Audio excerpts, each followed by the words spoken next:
नमस्कार दोस्तों, स्वागत करेंगे आप सभी मित्रों का अपने YouTube चैनल एनिमी कॉर्नर में। ये भारत छोड़ो आंदोलन का पार्ट 2 होगा, दूसरा खंड होगा, दूसरा भाग होगा। पहले पार्ट में हमने आपसे बात की थी कि भारत छोड़ो आंदोलन के कारण क्या थे। हमें थोड़ी सी रिवीजन की ज़रूरत महसूस हो रही है, क्योंकि अगर हम रिवीजन कर लेंगे तो इस पार्ट 2 से आप बड़ी आसानी से जुड़ जाएंगे। तो आइए पहले आपको हम बता दें कि हमने क्या बात की थी पार्ट 1 में। बिल्कुल आपको याद होगा, मैं विश्वास करता हूँ याद होगा, याद होना भी उचित है, लेकिन थोड़ी सी चीज़ें आपको मैं ज़रूर बताना चाहता हूँ, क्योंकि जो नहीं देखे हैं इस पिछले वीडियो को, वो जान जाएँ तो इस वीडियो से कनेक्ट कर पाएँ। चलिए रेड पेन का यूज करेंगे। आइए, पहले हमने बताया था कि जो भारत छोड़ो आंदोलन हुआ, इसकी पृष्ठभूमि क्या थी, आखिर क्या कारण था। कांग्रेस नहीं चाह रही थी कि हम इस समय कोई बड़ा आंदोलन करें, लेकिन फिर ऐसी कौन सी स्थिति उत्पन्न हो गई कि कांग्रेस का रुख बदल गया। तो इसके लिए हमने एक जवाब आपको बताया था, जापान का उद्भव या जापान का ईस्ट एशिया तक पहुंच या इंडिया में बमबारी। ये हमने बताया था डिटेल में, बहुत डिटेल में बात हुई थी। इसके बाद दूसरा कारण था, किसके कारण आंदोलन चलाया गया। एक कारण ये था। दूसरा हमने बताया था क्रिप्स मिशन और अगस्त प्रस्ताव का इंडिया में फेल हो जाना। तीसरा हमने बताया था जो सेकंड वर्ल्ड वार से जो उत्पन्न स्थितियां थी, जैसे गरीबी, बेरोजगारी, ये था। और इसके इतर चौथा जो कारण हमने यहीं पर आपसे बात की थी, फोर्थ रीजन पे आपको याद आ रहा होगा कि वो था कि जनता अपने आप को असुरक्षित, अनसेफ महसूस कर रही थी। क्यों? क्योंकि एक तरफ जहां अंग्रेज लड़ रहे हैं, वो खुद हार रहे थे कई जगहों पर जापानियों से। तो ऐसे में लग रहा था कि हमको क्या बचाएंगे जब ये खुद हार रहे हैं। तो ऐसे में ही महात्मा गांधी ने बोला था, अंग्रेजों भारत छोड़ो, लेकिन जापानियों के लिए मत छोड़ो। ऐसा मत छोड़ो कि जापानी हमें कब्जा कर ले और हमें फिर जापानियों को उपनिवेश बना ले। इस बात को बड़ी बात समझ रहे थे मिस्टर गांधी, इसलिए। और वो ये भी जान रहे थे कि अगर जापानी भारत में अटैक कर रहे हैं तो किस वजह से, सिर्फ अंग्रेज़ों के कारण। इसलिए अगर अंग्रेज भारत पे चले जाएंगे तो वही हो जाएगी वही हाल कि जिस मक्खी अगर हमारे ऊपर आ रही है तो हमारे ऊपर मीठा लगा है, चींटी लग रही है तो मीठा लगा है। तो मीठा हटाइए, चींटी से कहाँ तक भगाएंगे, पहले मीठा धोइए। वही हाल महात्मा गांधी ने किया कि सबसे पहले अंग्रेज़ों को हटाओ यहाँ से, अंग्रेज़ों को भगाओ। और अंग्रेज जब भाग जाएंगे तो अपने आप स्वतः ही आप देखेंगे जापानी यहाँ पर आक्रमण करना बंद कर देंगे। इस बात को बहुत अच्छी तरह महात्मा गांधी समझ रहे थे। तो ये बात हमने आपसे की थी। इसके अलावा हमने आपसे बात की थी, यानी हमने अभी आपको बता दें QIM क्विट इंडिया मूवमेंट का कारण क्या था, ये हमने बता दिया आपको धीरे से, ऐसे ही बातों बातों में। इसके अलावा हमें क्या बात करनी थी, हमने आपको ये भी बताया था कि गांधी के कहने पर भी कांग्रेस तैयार नहीं थी इस आंदोलन के लिए। गांधी ने बहुत मोटिवेट किया लोगों को, लेकिन कांग्रेस में एक सुर में विरोध हो रहा था, गांधी के इस प्रस्ताव को पारित कर नहीं हो पाया। इसी में आप देखेंगे भूला भाई देसाई, श्री राजगोपालाचारी, जवाहरलाल नेहरू, लोग नाराज हो गए महात्मा गांधी से। और भूला भाई देसाई और श्री राजगोपालाचारी ने तो CWC कांग्रेस वर्किंग कमेटी की कार्यकारिणी से ही इस्तीफा दे दिया। ये स्थिति तक आ गई। और हमने ये बताया कि गांधी इससे बड़े दुखित हो गए और उन्होंने पूरे कांग्रेस को ही चैलेंज दे डाला और कहा कि हम अगर चाह लेंगे तो मुट्ठी भर बालू से कांग्रेस से बड़ा संगठन खड़ा कर देंगे। और पूरी तरह से कांग्रेस को चेतावनी दे दी उसने, महात्मा गांधी ने, जिसका परिणाम क्या हुआ कि क्विट इंडिया मूवमेंट का जो प्रस्ताव था, कांग्रेस ने डर के वजह से, महात्मा गांधी की डर से पारित कर दिया। पारित करने के बाद ग्वालियर टैंक पे महात्मा गांधी का अद्भुत भाषण होता है। सरकार जगह जगह लोगों का दमन कर रही है, उठाकर कैद कर रही है। महात्मा गांधी को, जवाहरलाल नेहरू को, राजेंद्र प्रसाद को, सबको अलग अलग कैद कर रही है। आप देखेंगे इसी समय कैद हो रहे हैं, जयप्रकाश नारायण हजारीबाग में कैद कर लिया जा रहे हैं। तो ये एक साथ कार्य चल रहा था, कोई कांग्रेस की विशेष योजना थी नहीं। महात्मा गांधी का जो भाषण था, जो स्पीच थी, उसी स्पीच या भाषण के कारण ही उसी को आधार बनाकर इस समय जो क्रांतिकारी थे उसे ही अपना आदर्श मानकर, उसे ही योजना मानकर कार्य करने लगे। इसी समय महात्मा गांधी ने डू एंड डाई का नारा दिया था, जिसका अर्थ हमने बड़े ही व्यापक तौर पे आपको पहले बता दिए हैं। इसमें कई जगह समानांतर सरकारें बना दी गई। आप देखिए, हमने बताया था कि सतारा में बनी थी, बलिया में बनी थी फिर पहली सरकार, सतारा में सबसे लंबी चलने वाली, तलछर उड़ीसा में सरकार बनी थी, नेतृत्व करते थे मोहन प्रधान और लक्ष्मण नायक नेतृत्व कर रहे थे। इसके अलावा तामलुक में सरकार बनी थी जो वेस्ट बंगाल में लक्ष्मण सावंत यहाँ के हेड थे और सतीश सावंत, इसे जातीय सरकार के नाम से भी जानते हैं। अन्य सरकारें भी बनी, कुछ सिंध में बनी, मुंगेर में बनी, भागलपुर में बनी, चंपारण में बनी, लेकिन 1 महीने 2 महीने के लिए छोटी सरकारें थी। तो ये सब बात हमने आपसे कर दी थी। लेकिन एक चीज़ और बताया था हमने कि जब ये मुख्य रूप से जो मुख्य नेता लीडर थे, जब ये गिरफ्तार हो जाते हैं, जेल में चले जाते हैं, तो जो जो आंदोलन था इसको सहारा देने के लिए, समर्थन देने के लिए भूमिगत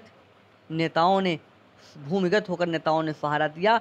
इसमें प्रमुख रूप से जिनका नाम आता है वो है कांग्रेसी समाजवादी नेता, यानी कांग्रेस की वो विचारधारा जो समाजवाद को मान रही थी, ऐसे लोग इस समय आगे आ रहे हैं। उनमें नाम है जयप्रकाश नारायण का, उनमें नाम है राम मनोहर लोहिया का, उनमें नाम है मीनू मसानी का।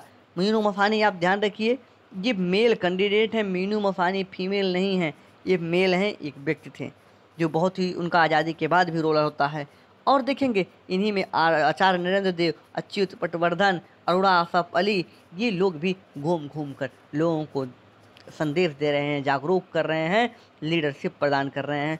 कुछ लोग तो रेडियो के माध्यम से जनता से जुड़ रहे हैं, और उनमें कुछ नाम आपको याद होगा जो हमने बताया था। हमने आपको बताया था उषा मेहता का बड़ा ही प्रमुख था से नाम, हमने बताया था आपको राम मनोहर लोहिया का नाम।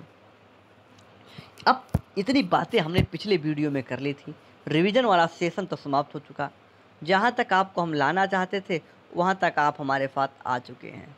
अब इससे आगे चलेंगे हम। इससे आगे हमने बात की थी कि जो ये आंदोलन हुआ था इसमें महिलाओं का क्या रोल था, रोल ऑफ वीमेन क्या था।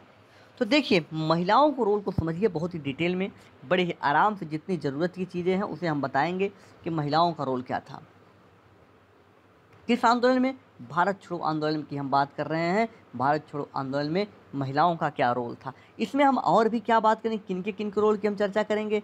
हम बात करेंगे महिलाओं की रोल की, हम बात करेंगे स्टूडेंट की रोल की, हम बात करेंगे आपसे जो पूंजीपति हैं, जो बुर्जुआ क्लास है उनके रोल की, कि इनकी क्या योगदान। इन तीनों पर हमारे आज का डिस्कशन पहला पार्ट केंद्रित होगा।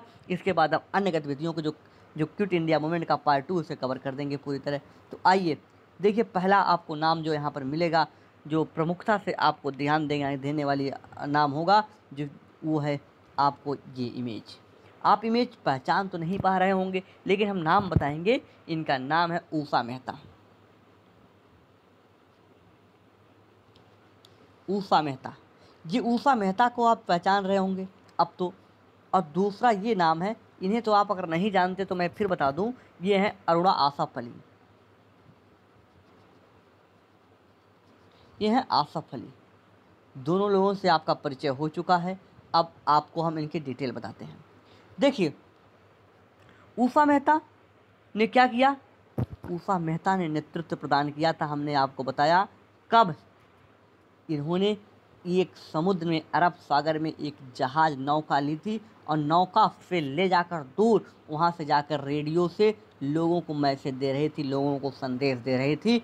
और इतना ही नहीं, इस संदेश के माध्यम से आप देखेंगे अंग्रेज बड़े परेशान हो गए कि ये जो गुप्त रेडियो चल रहा है ये कहाँ से चल रहा है। लोगों ने उसको पकड़कर दमन करने की कोशिश की। अंततः इस आंदोलन को भी दबाने की कोशिश की गई हर तरह से, चाहे अंग्रेज प्रत्यक्ष रूप से दमन करने के लिए आए हों, चाहे किसी तरह से। लेकिन इनमें जो योगदान रहा, जो रोल रहा, ये बहुत महत्वपूर्ण होता है। महिलाओं ने क्या योगदान दिया, जो महिला हैं, महिलाओं ने आपका योगदान देखेंगे, ये कई रोल अदा करती हैं। पहला इनका योगदान होता है किस रूप में, ये नेतृत्व प्रदान कर रही थी।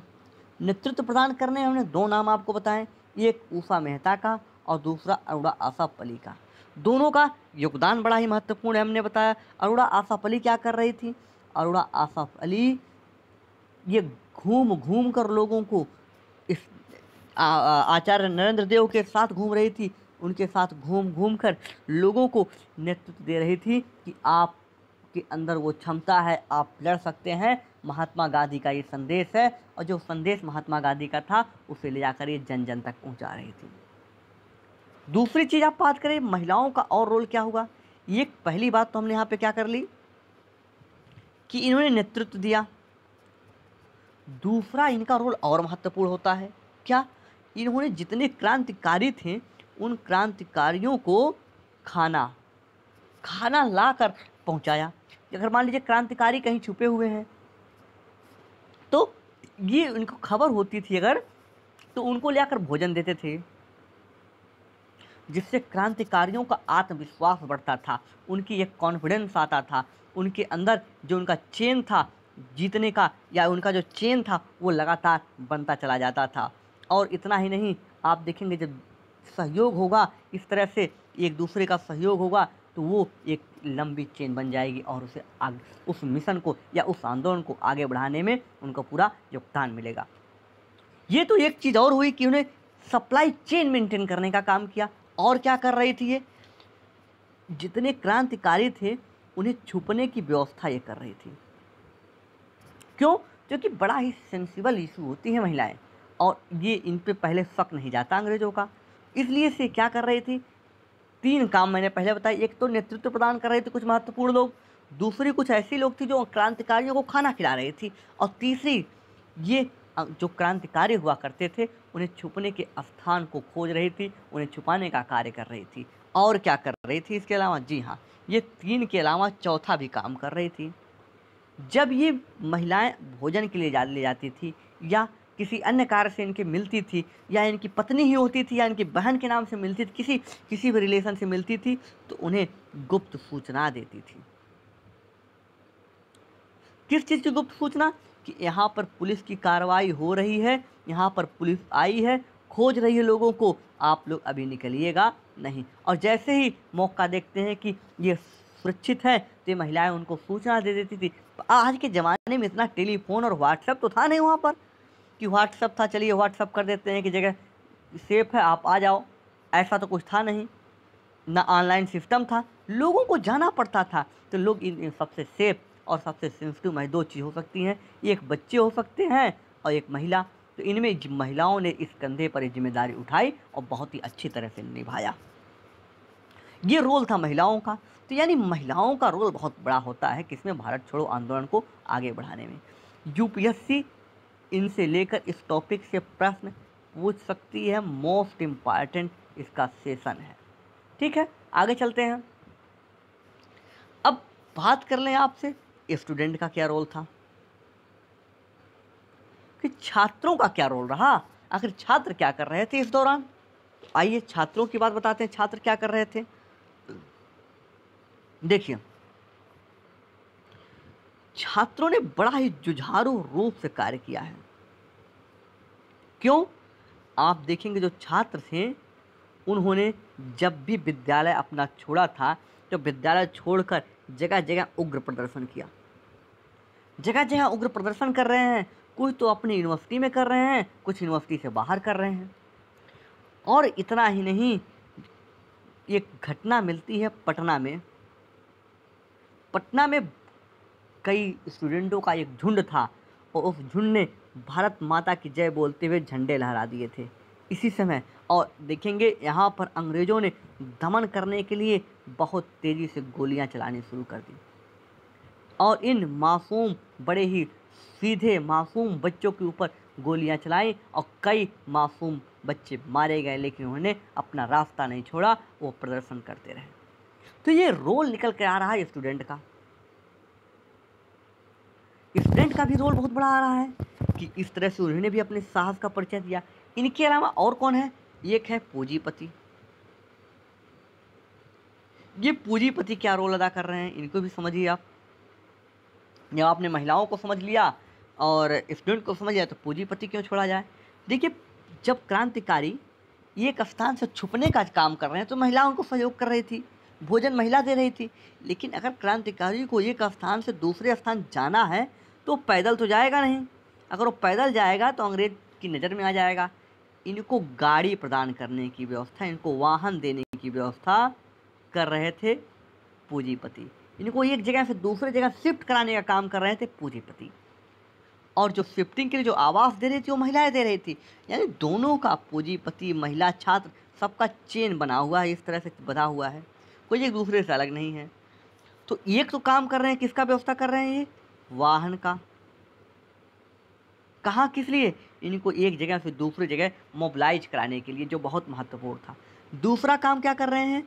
ये इनके लिए वित्त पहुंचा रहे हैं कि अगर आपको फाइनेंस की ज़रूरत है, धन की ज़रूरत है, तो वो उनको धन दे रहे हैं। और इस आंदोलन के समय देखेंगे क्रांतिकारियों को खूब जमकर पूंजीपतियों ने सहयोग किया, और जरा सा भी धन की कहीं भी कमी आपको देखने को नहीं मिली इस आंदोलन में। यह एक और महत्वपूर्ण विशेषता थी पूंजीपतियों की, और इस तरह का सहयोग, दिल खोलकर सहयोग जिसे कहते हैं, पूंजीपतियों ने पहली बार क्विट इंडिया मूवमेंट में किया। इसके पहले के आंदोलनों में ये प्रवृत्ति देखने को नहीं मिल रही थी कि पूंजीपतियों ने इतना दिल खोलकर सहयोग किया हो। और क्या देखने को मिल रहा है इनके पूंजीपतियों से?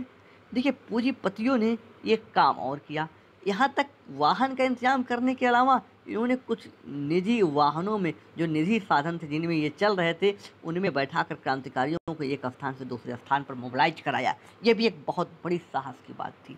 ऐसा करना कहीं ना कहीं बहुत ही खतरनाक था, बहुत ही साहस की ज़रूरत थी। तो ये काम कर रहे थे कौन? ये था आपका सहयोग में क्या था? ये था रोल किनका? महिला का, पूंजीपति का और विद्यार्थी का, छात्र का। ठीक है, जितनी बातें स्पष्ट हो, तो अब आंदोलन की हम समीक्षा के टॉपिक पे चलते हैं कि अब हम आंदोलन की समीक्षा कर लें। ये स्टूडेंट का था, ये आंदोलन की अब समीक्षा कर लें कि आंदोलन की समीक्षा क्या हुई। हमने स्टूडेंट का रोल बता दिया है आपको, इसमें कोई डाउट नहीं है। ये पूंजीपतियों के लिए था, जो पीपीटी की एक ही जगह मैंने बता दी। तो पूंजीपतियों की भी बात हमने आपसे डिटेल में कर ली है, कोई टॉपिक इशू तो है नहीं इसमें कि पूंजीपतियों का रोल क्या था। अब आ जाइए, इसके इमेज के आने के पहले हम बात करेंगे क्या? हम बात करेंगे इस आंदोलन की समीक्षा पर। समीक्षा करेंगे। समीक्षा में जब हम बात करेंगे तो इसकी हम आलोचना भी करेंगे और इसके महत्व की भी बात करेंगे, दोनों पे हमारी चर्चा होगी। ओके, तो पहले हम बात करेंगे आपके किस पे? पहले हमारी बात होगी आलोचना पर। अच्छा, आलोचना के पहले एक चीज़ और बता दिया जाए कि कांग्रेस में आंदोलन में कौन कौन शामिल था। तो ध्यान देने वाली बात है, इस आंदोलन में बहुत बड़ा जन समूह जरूर शामिल था, लेकिन अगर पार्टी के रूप में देखें तो केवल एक कांग्रेस का आंदोलन था। कांग्रेस के अलावा कोई दूसरा इसमें शामिल नहीं हो रहा है। जैसे आपको एग्जाम्पल दें, मुस्लिम लीग मोहम्मद अली जिन्ना का नहीं शामिल, BR अम्बेडकर का इंडिपेंडेंट लीग नहीं शामिल, लिबरल पार्टी का TB सप्रू का लिबरल पार्टी नहीं शामिल, हिंदू महासभा नहीं शामिल। तो देखिए कि जो मेजर पार्टी उस समय एक्टिव थी वो इस आंदोलन में शामिल नहीं होती, इस आंदोलन में तटस्थ रहती है। तो ये एक समय इसकी नेगेटिव पॉइंट या इसकी आलोचना कह सकते हैं। जो लोग जन आंदोलन कहते हैं वो लोग कहते हैं कि ये केवल कांग्रेस का आंदोलन था, ये कहकर आलोचना करते हैं, जन आंदोलन नहीं बल्कि ये कांग्रेस का आंदोलन था।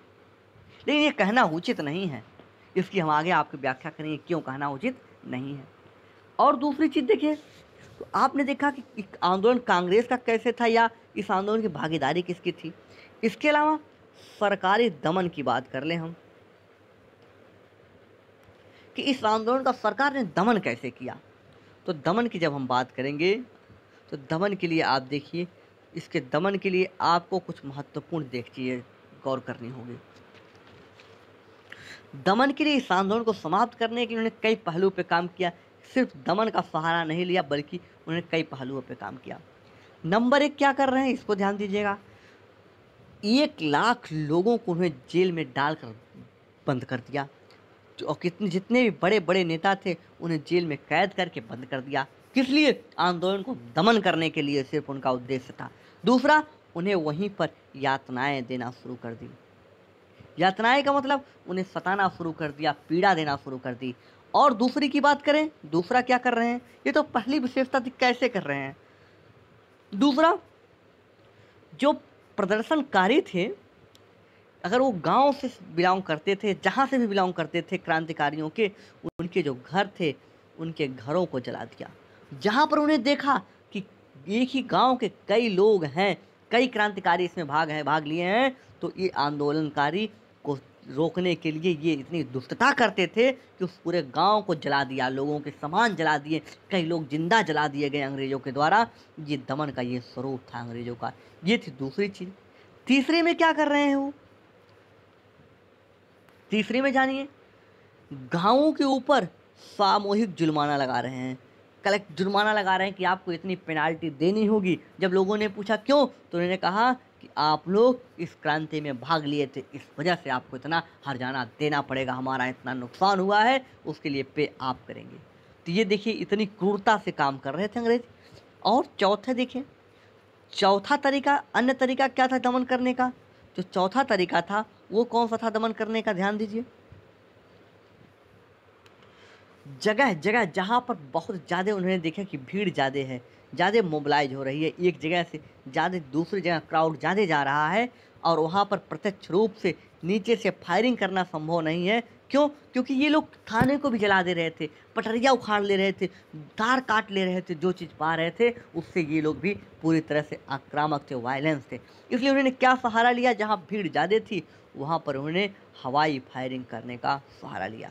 हवाई जहाज़ों के माध्यम से जगह जगह हवा से उड़ उड़ कर उन्होंने गोलियां बरसाई, लोगों को बड़े पैमाने पर मारा। ऐसे आप देखेंगे कहाँ पर? आप देखेंगे तलछर में, आप देखेंगे मुंगेर में, आप देखेंगे भागलपुर में। यहाँ पर देखेंगे एक और विशेषता है, यहाँ पर स्थानीय सरकारें भी बन चुकी थी और ये सरकारें चल रही थी। इन सरकारों वाले क्षेत्र में इन्होंने हवाई फायरिंग की और जम के की, और बहुत बड़े पैमाने पर लोगों की मृत्यु हुई। तो ये देखेंगे इस तरह से अंग्रेज दमन कर रहे थे। किसको? क्विट इंडिया मूवमेंट की। लेकिन ये आंदोलन इतनी आसानी से समाप्त होने वाला नहीं था, इनकी छोटी छोटी गतिविधियों से नहीं समाप्त हुआ, ये आगे चलकर और व्यापक होता चला गया। समय के साथ धीरे धीरे खत्म होगा, लेकिन इनके दमन के परिणाम स्वरूप नहीं। इतनी बातें हो गई। अब हम बात करेंगे आंदोलन की समीक्षा की, कि ये जो भारत छोड़ो आंदोलन है इसकी समीक्षा कर ली जाए कि आंदोलन की विशेषता क्या है, कैसा आंदोलन था। तो पहली बात, इस आंदोलन में जो ठहराव आया, जो आंदोलन समाप्त हुआ, बंद हुआ, ये धीरे धीरे हुआ, एकाएक नहीं हुआ था। अब इस आंदोलन की जितनी भी आपसे बातें की हमने, इस आंदोलन को लेकर अलग अलग विचारधारा के लोग अलग अलग आलोचना करते हैं। पहली आलोचना कौन कर रहा है? ये देखिए, पहली आलोचना गांधी की, महात्मा गांधी की हो रही है, और या इस आंदोलन की हो रही किस बिंदु पर? हिंसा के बिंदु पर।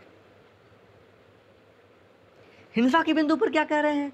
हिंसा के बिंदु पर कहना यह है कि महात्मा गांधी तो अहिंसा के पुजारी थे और ये आंदोलन हिंसक हो गया, महात्मा गांधी ने इस आंदोलन को क्यों नहीं रोका? पहला आलोचना ये उन्होंने ये की। तो महात्मा गांधी ने इसके बारे में पहले ही जवाब दे दिया था। हमने आपको बताया था कि महात्मा गांधी का मानना था कि ये हिंसा अब खुद नहीं कर रहे हैं, बल्कि ये उन्होंने अंग्रेजों की इस हिंसा, इस व्यापक दमन का और जवाब दे रहे हैं, ये कोई हिंसा नहीं है। ठीक है। हालांकि गांधी ने बड़ी प्यार से लोगों को कहा था कि आप इसमें हिंसा नहीं करेंगे। दूसरी चीज जानिए, दूसरा क्या हो रहा है। ये तो पहली आलोचना थी। दूसरा, यहाँ पर देखेंगे लोग कहते हैं कि कांग्रेस को इस समय आंदोलन चलाने की ज़रूरत ही नहीं थी। क्यों? क्योंकि जो क्विट इंडिया मूवमेंट है ये अपने लक्ष्यों को पाने में सफल नहीं हुआ। क्यों नहीं हुआ सफल? क्योंकि सफल इसलिए नहीं माना गया क्योंकि इसका लक्ष्य क्या था? इसका लक्ष्य था भारत को आज़ाद कराना, और भारत को अंततः आज़ाद करा नहीं पाया। इसलिए जो आलोचनाकारी हैं उनका मानना है कि जब तुम आज़ाद नहीं करा पाए तो तुम अपने आंदोलन में असफल रहे। लेकिन इतना बात काम चलने से काम नहीं चलेगा। वो और भी आलोचना करते हैं और भी पॉइंट ऐड करते हैं। और क्या कह रहे हैं? कह रहे हैं तुम इसलिए नहीं सफल हुए कांग्रेस का आंदोलन क्योंकि इसमें जनाधार की कमी थी, इसमें जनाधार अधिक नहीं था। वो कैसे साबित कर रहे हैं? कह रहे हैं कि इस समय तक, अब तक जो मुस्लिम लीग थी इसका औरा बढ़ चुका था मुसलमानों में, और मुसलमान काफ़ी हद तक मुस्लिम लीग के द्वारा सांप्रदायिक हो चुके थे। वो हिंदू और मुस्लिम को देख रहे थे। वो ये समझ रहे थे कि जो गांधी है ये गांधी है, ये हिंदू के नेता हैं, और जो जिन्ना है ये मुस्लिम के नेता हैं। अगर जिन्ना के बारे में आपको एक चीज़ बताएं तो जिन्ना कोई बहुत बड़े मुसलमान नहीं थे, उन्हें तो नमाज भी पढ़ना ढंग से नहीं आता था। लेकिन जो भी कुछ हो, ये आलोचना व्यक्तिगत रूप से आलोचना अच्छी नहीं होगी हमारी। अब देखिए, उन्होंने कहा जनाधार कम है। कैसे? उन्होंने कहा कि इस आंदोलन में तो मुस्लिम लीग ने भाग ही नहीं लिया, और मुस्लिम लीग तो पूरी तरह से मुसलमानों ने भाग नहीं लिया, मुसलमान पूरी तरह से मुस्लिम लीग की ओर झुके थे। इस तरह से ऐसे में आंदोलन चलाना ही उचित नहीं था। वो आंदोलन चलाने के प्रश्न पर ही जब सवाल खड़ा कर देते हैं कि ये आंदोलन चलाना ही उचित नहीं था। ये दूसरी आलोचना थी। आइए कुछ और आलोचना करते हैं, और भी आलोचना देखते हैं इसकी। तीसरी आलोचना की बात की जाए, ये आ जाइए। जो आलोचना आप लोगों को समझ में ना आए, कमेंट में आप लोग पूछ सकते हैं, उसे हम डिटेल में और बता देंगे। ठीक है। तीसरी आलोचना कह रहे हैं कि ये आंदोलन तो नेतृत्व विहीन था, इसमें नेतृत्व करने वाला लीडरशिप कोई था ही नहीं। जब बड़े बड़े नेता गिरफ्तार कर लिए गए तो जो सेकंड लाइन लीडरशिप होती है उसे कोई लीडरशिप कर ही नहीं रहता। लीडरशिप दो होती है, एक देखिए, ये मान लीजिए आपकी लीडरशिप है, इसमें फ्रंट लाइन लीडरशिप होती है, जो नेता होते हैं बड़े। अगर ये नेता अनुपस्थित हो तो उनके लीडरशिप को संभालने के लिए सेकंड लाइन लीडरशिप होती है। तो इन आलोचकों का क्या मानना है कि इस आंदोलन में सेकंड लाइन लीडरशिप थी ही नहीं, अतः ये आंदोलन स्वतः स्फूर्त हो गया, नेतृत्व अपने आप उठा और नेतृत्व विहीन हो गया जब नेताओं को जेल में डाल दिया गया। ये तीसरी आलोचना थी। और इतिहासकार कौन सी आलोचना करते हैं इस आंदोलन की? आइए चौथी आलोचना भी देख लेते हैं इनकी। फोर्थ, चौथे में ये कहते हैं कि यह आंदोलन अखिल भारतीय ही नहीं था, ये ऑल इंडिया लेवल का आंदोलन नहीं था। अब उन्हें पूछा कैसे नहीं था? उन्हें कहा कि इसमें देखिए क्षेत्र भी सभी नहीं शामिल हुए, इसमें पंजाब में कोई नहीं शामिल हुआ, इसमें मद्रास के लोग शामिल नहीं हुए। दूसरा उन्होंने कहा कि इसमें सभी वर्ग के लोग शामिल नहीं हुए, इसमें आप देखेंगे मुस्लिम नहीं शामिल होते हैं, इसमें हिंदू महासभा सभी पार्टी नहीं शामिल हो रही है, इसमें मुस्लिम लीग नहीं शामिल हो रही है। तो इस मुद्दे पर भी वो आंदोलन विरोध कर रहे हैं और आलोचना कर रहे हैं कि अखिल भारतीय नहीं था। लेकिन आप जब देखेंगे इसकी महत्व को तो आप समझेंगे कि बहुत बड़ा अखिल भारतीय आंदोलन था। ये चौथी आलोचना थी। आइए पांचवी आलोचना भी कर देते हैं। जब चार कर दिया है, चार काम चौपट वाला होता है, तो पांचवा भी कर देते हैं, पांचवी आलोचना। ये कौन सी आलोचना थी? इन्होंने कहा कि मैसूर के अलावा जो मैसूर प्रांत है, जो रजवाड़ा राजा रियासत थी, इस रियासत के अलावा कहीं के रजवाड़ों ने भाग नहीं लिया,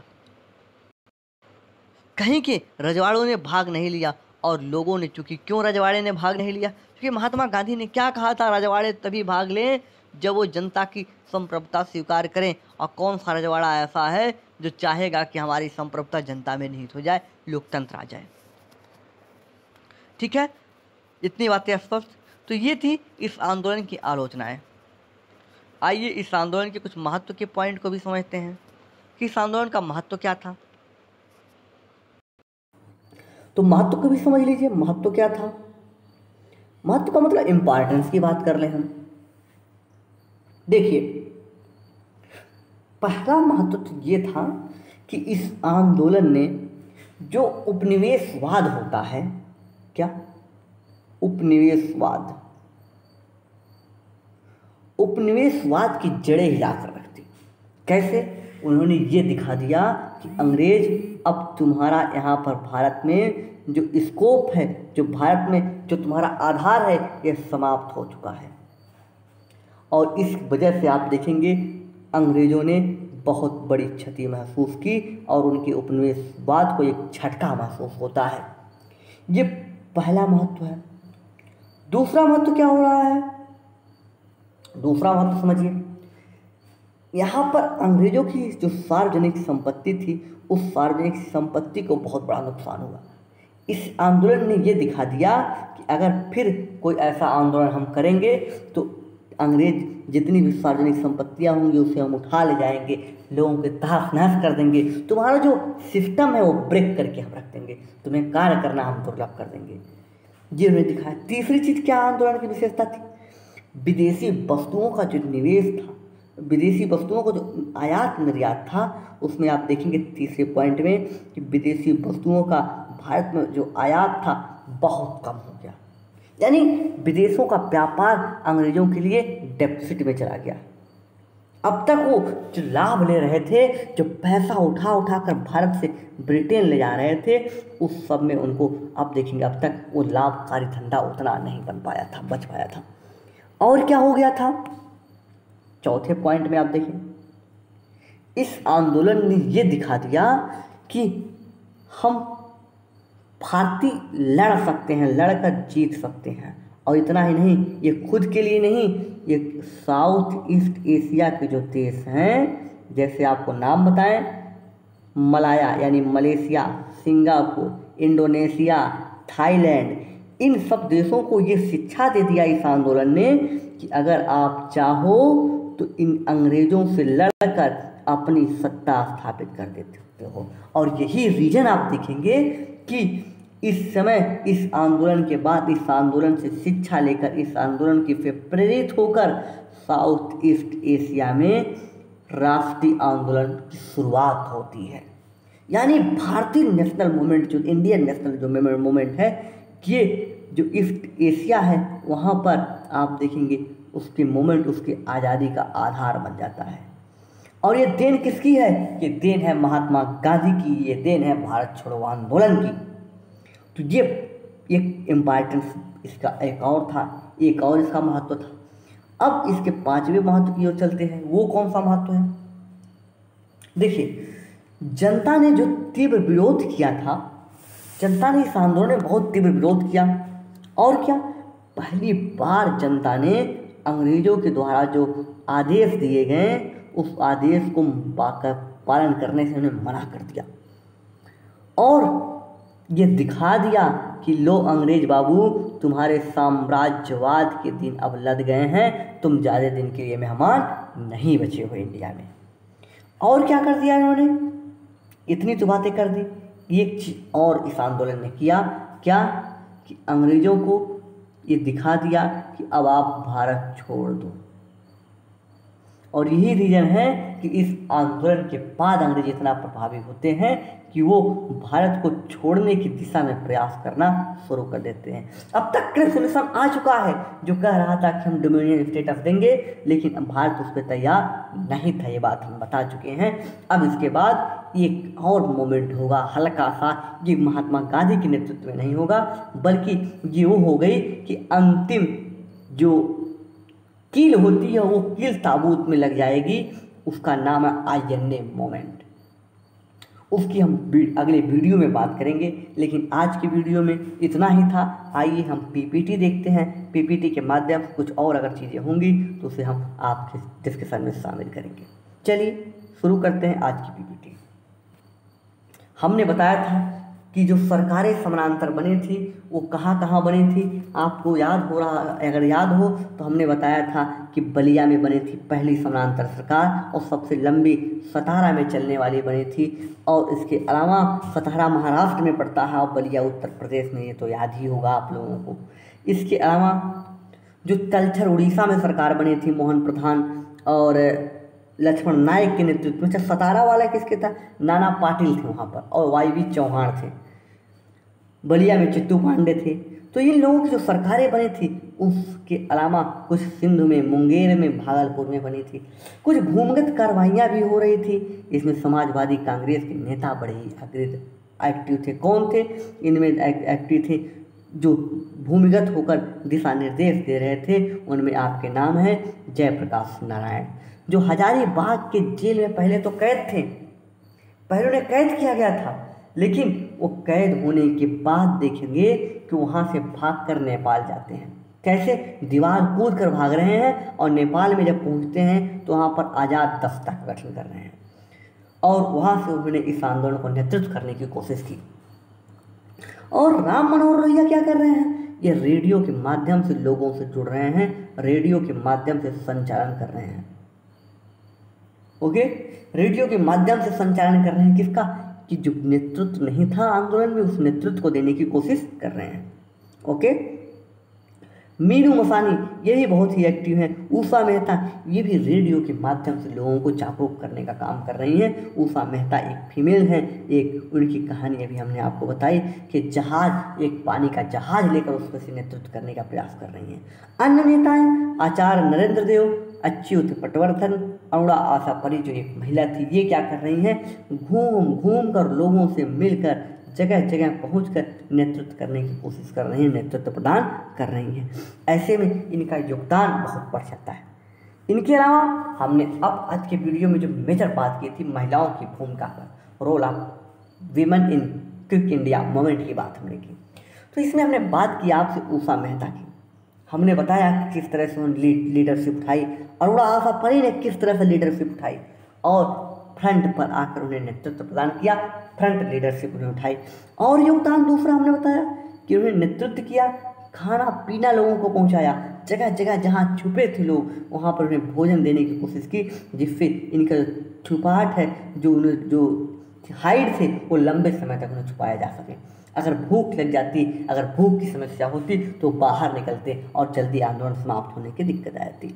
और छिपने के लिए जगह की भी व्यवस्था इन महिलाओं ने की। और क्या की, गुप्त सूचनाएं देती थी कि कहाँ पर गश्ते एक्टिव हैं, कहाँ पर पुलिसकर्मी एक्टिव हैं और किस जगह पुलिसकर्मी अभी नहीं पहुँचे हैं, कौन सी जगह सेफ है। इस बात की सही सूचना कोई दे सकता है तो ये महिलाएँ दे रही थी उस आंदोलन में। इतनी बातें हमने आपको बताई। इसके आगे छात्रों का रोल क्या था, छात्रों के रोल के बारे में मैंने बताया कि जैसा कि महात्मा गांधी ने अपने स्पीच में कहा था कि छात्र अगर अंत तक शामिल हो सके आंदोलन में तभी विद्यालय, स्कूल, यूनिवर्सिटी छोड़े। तो छात्रों ने यही काम किया, उन्होंने स्कूल छोड़कर उग्र प्रदर्शन करना शुरू कर दिया। और इनके उग्र प्रदर्शन का एक महत्वपूर्ण उदाहरण पटना में देखने को मिलता है, जहाँ पर झंडा फहराते हुए लोगों ने के ऊपर गोलियां चलाई गई। अंग्रेजों ने यहाँ पर इतनी गोलियां मारी कि यहाँ पर सैकड़ों छात्र मारे गए। इनके अलावा क्या और हो रहा है, पूंजीपति, इनका योगदान क्या है, ये मोटर गाड़ी व्यवस्था कर रहे हैं, ये चंदा दे रहे हैं, ये वित्त की कमी को पूरा कर रहे हैं, वित्त कम होने नहीं दे रहे हैं। निजी साधनों को, जो निजी साधन थे, ये क्रांतिकारियों को दे रहे हैं कि ले जाइए, आप चलाइए, इसका यूज कीजिए। और क्रांतिकारियों को देश से बाहर निकालने, अन्य जगह छुपाने में भी ये बहुत बड़ा रोल अदा कर रहे हैं। इसके अलावा अंग्रेजों ने कैसे दमन किया। अच्छा, पहले ये भी बात हमने की थी कि कौन कौन आंदोलन में शामिल थे, तो कांग्रेस को छोड़कर अन्य किसी ने इस आंदोलन में भाग नहीं लिया था। ये मोस्ट इम्पॉर्टेंट चीज़ है, आपको इस बात को बहुत ध्यान से देखना होगा। कौन नहीं भाग ले रहा है, भाग कौन कौन ले रहा है ये तो मैंने पहले बता दिया था। कौन ले रहा था, जन आंदोलन था ये, इसमें किसान भाग ले रहे हैं, इसमें मजदूर भाग ले रहे हैं, महिलाएं भाग ले रही हैं, इसमें छात्र भाग ले रहे हैं, पूंजीपति भाग ले रहे हैं, ये सब तो मैंने बताया। इस वजह से क्या था, ये जन आंदोलन था। लेकिन कौन भाग नहीं ले रहा है ये आपको नोटिस करना है। पहली बात, मुसलमान भाग नहीं ले रहे हैं। क्यों? क्योंकि मुस्लिम लीग का अब जनाधार काफ़ी बढ़ चुका था। जो पाकिस्तान की मांग थी ये 1942 का समय है, 1942 तक आते आते 42-43 तक बहुत अलग हो चुकी थी, अलग डिमांड हो चुकी थी। इसके अलावा और क्या था,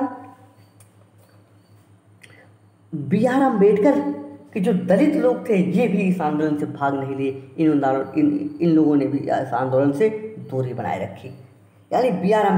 अम्बेडकर की पार्टी ने भी दूरी बनाई। और तेज बहादुर सप्रू की जो लिबरल पार्टी थी, इस पार्टी ने भी दूरी बनाई। एक नाम और मैंने बताया था, हिंदू महासभा। हिंदू महासभा ने भी इस आंदोलन से पूरी तरह से दूरी बनाए रखी।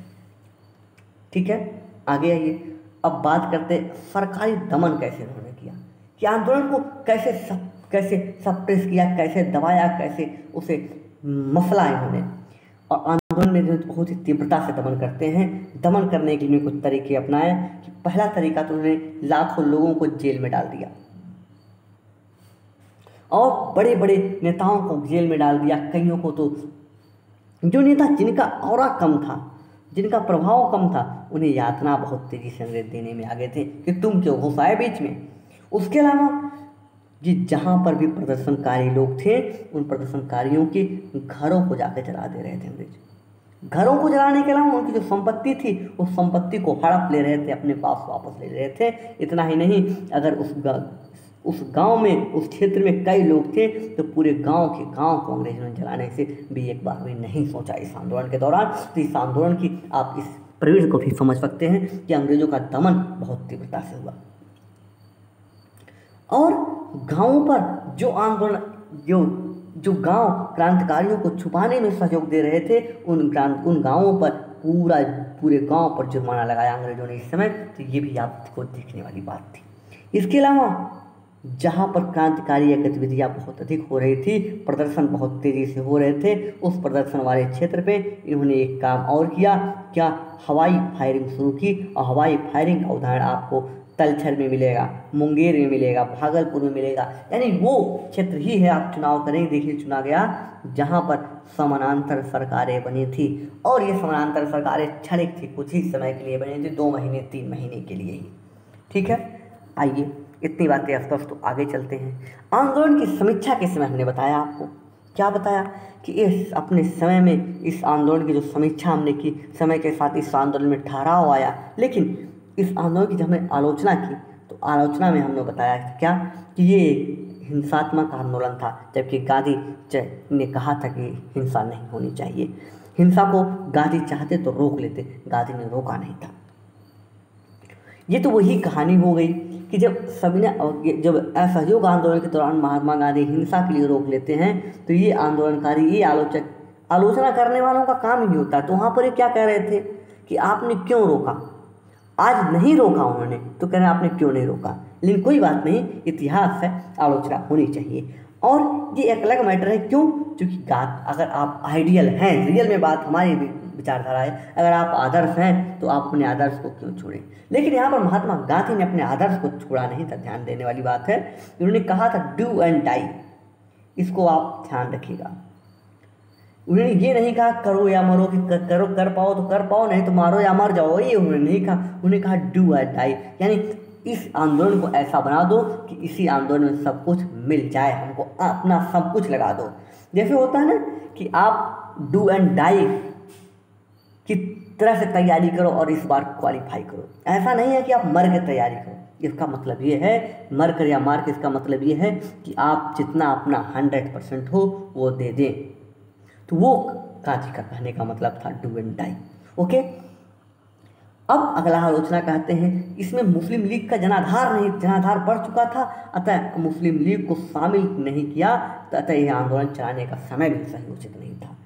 ये भी एक आलोचना कर रहे हैं लोग। एक आलोचना और कर रहे हैं कि आंदोलन स्वतः स्फूर्त था, नेतृत्वविहीन लोग थे। नेता जब जेल में चले गए तो यह आंदोलन महात्मा गांधी के नेतृत्व से बाहर निकल गया था। महात्मा गांधी इस नेतृत्व को संभाल ही नहीं पा रहे थे, तो गांधी रोकेंगे कैसे, ये भी कुछ लोग कह रहे हैं। और कह रहे हैं अखिल भारतीय आंदोलन था ही नहीं, कुछ विद्वान, क्यों, कह रहे हैं पंजाब में इसका योगदान नहीं था, मद्रास में योगदान नहीं था, मुस्लिम लीग शामिल नहीं थी, BR अम्बेडकर की पार्टी शामिल नहीं थी, हिंदू महासभा शामिल नहीं थी। इस आधार पर कह रहे हैं कि अखिल भारतीय ही थे, था ही नहीं। और क्या आलोचना देखने को मिल रही है इसके अलावा एक आलोचना और आपको देखने को मिलेगी कि मैसूर के अलावा किसी रजवाड़े ने इस आंदोलन में बढ़ चढ़कर हिस्सा ही नहीं लिया। इतनी बातें आपको हमने अभी तक की। अब हम बात करेंगे आपसे कुछ इसके महत्व के बारे में, कि क्या इसका महत्व था, क्या इसका इम्पॉर्टेंस था, ये भी आपको जानना होगा। इम्पॉर्टेंस की बात कर लें। देखिए, महत्व में सबसे पहले आपको कि इसने जो उपनिवेशवाद था ब्रिटिश, उस उपनिवेशवाद को चूर चूर करके दिखा दिया। दूसरी चीज, सार्वजनिक संपत्ति को जो बड़ा नुकसान इन्हें पहुंचाया, इससे अंग्रेजों की बड़ी क्षति हुई। खास करके रेलवे का एग्जाम्पल आप ले लें। रेलवे में उन्होंने क्या किया, सरकारी रेलवे की पटरियों को उठा कर अपने घर लेकर चले आए, और क्या, डाक तारे काट दी, जिससे अंग्रेजों को बड़ी क्षति हुई। और क्या, विदेशी वस्तुओं का बहिष्कार बहुत तेजी से किया, उसकी होली जलाई, जिसकी वजह से इनकी बिक्री जो थी वो कम हो गई और इनको व्यापारिक नुकसान हुआ। और क्या, साउथ ईस्ट एशिया के लिए राष्ट्रीय आंदोलन का आधार बना। कौन से देश, मलाया, सिंगापुर, इंडोनेशिया, मलेशिया और ये जो वियतनाम, थाईलैंड, जो ये देश हैं, इनके लिए आधार बना इन आंदोलन की, कि आप भी अंग्रेजों से लड़ें, और इसी आधार पर अगर हम कर सकते हैं तो आप क्यों नहीं। उसके बाद क्या हुआ, जनता का तीव्र विरोध कहाँ पर सरकार ने जब आदेश दिया, सरकार के आदेश का पालन नहीं किया इन लोग जनता ने, उन्हें दिखा दिया कि साम्राज्यवाद के दिन अब नहीं बचे हैं आपके। और क्या, अंग्रेजों ने भारत को छोड़ने के लिए दिशा में ये दिशा दिखाई कि अंग्रेजों की भारत आप इसे छोड़ दें, इस दिशा में उन्होंने एक महत्वपूर्ण कदम दिखा दिया। ये अंग्रेजों की बात थी सॉरी। तो इतनी बात आपने समझी होगी, हमें लगता है कि आप पूरी तरह से कंसंट्रेट थे। ठीक है, तो आइए, ये पीपीटी हमने पूरी आपकी देख ली। अब हम चलेंगे आपके वीडियो के अंतिम चरण में, जहाँ पे हम आपसे कुछ बात करते हैं, जहाँ पे हम आपसे क्या बात करते हैं कि हम 3 बार लाइव आते हैं। कितनी बार? सुबह 9 बजे जहाँ आप जुड़े हैं, दोपहर को 2 बजे यूपी स्पेशल और 8 बजे करंट अफेयर। तो आप लोगों की भागीदारी तीनों में बहुत ही अपेक्षित है हमें कि आप तीनों में पार्टिसिपेट करें। और अगर अभी तक आपने हमारे YouTube चैनल को सब्सक्राइब नहीं किया है, जिसका लोगो आपके सामने दिख रहा है, तो तुरंत हमारे YouTube चैनल को सब्सक्राइब करें और अधिक से अधिक लोगों तक शेयर करें। ठीक है दोस्तों, दूसरी चीज़, अगर आपको चैनल का लिंक नहीं मिलता है, आज किसी तरह जुड़े हों, तो आप जाया कीजिए अपने YouTube पर। YouTube पे जाने के बाद आप डालिए NM कॉर्नर और सर्च कीजिए। हमारा ये लोगो आपको जैसे दिखे, इस लोगो को ओपन करके चैनल को सब्सक्राइब कीजिए। और जो लोग अभी ओपन हैं वो तुरंत चैनल को सब्सक्राइब कर लें। इससे क्या होगा कि आपको स्वतः यूट्यूब की तरह से आप नोटिफिकेशन मिलती रहेगी। ठीक है दोस्तों, तो आज के वीडियो में बस इतना ही। दीजिए आज्ञा अपने परम मित्र रमेश चंद्र को। मिलेंगे आपसे अगले वीडियो में। आपका अगर कोई और भी इशू हो तो आप हमसे हमारे व्हाट्सएप नंबर आपको बता देते हैं, पे संपर्क कर सकते हैं। नंबर है 73 76 93 98 97 पर। आप 24 आवर इस पर व्हाट्सएप करके जो कुछ पूछना हो आप पूछ सकते हैं, बशर्ते ध्यान रहे कि आपकी वो बात पर्सनल नहीं होनी चाहिए, कि आप किसी बॉयफ्रेंड या गर्लफ्रेंड को लेकर नहीं पूछेंगे। आपके अलावा जो आपके पढ़ने से लेकर जीएस से लेकर आपके जितने भी इशू हों, किसी भी सब्जेक्ट को हों, हम नहीं कह रहे हैं केवल हम हिस्ट्री बताएंगे, आपकी हिस्ट्री की हो, ज्योग्राफी की हो, पॉलिटी की हो, इकोनॉमी की हो, जितनी आपको पूछना हो किसी भी सब्जेक्ट से आप हमसे पूछ सकते हैं, कि कभी भी कहीं भी। ठीक है दोस्तों, तो आज के लिए बस इतना ही।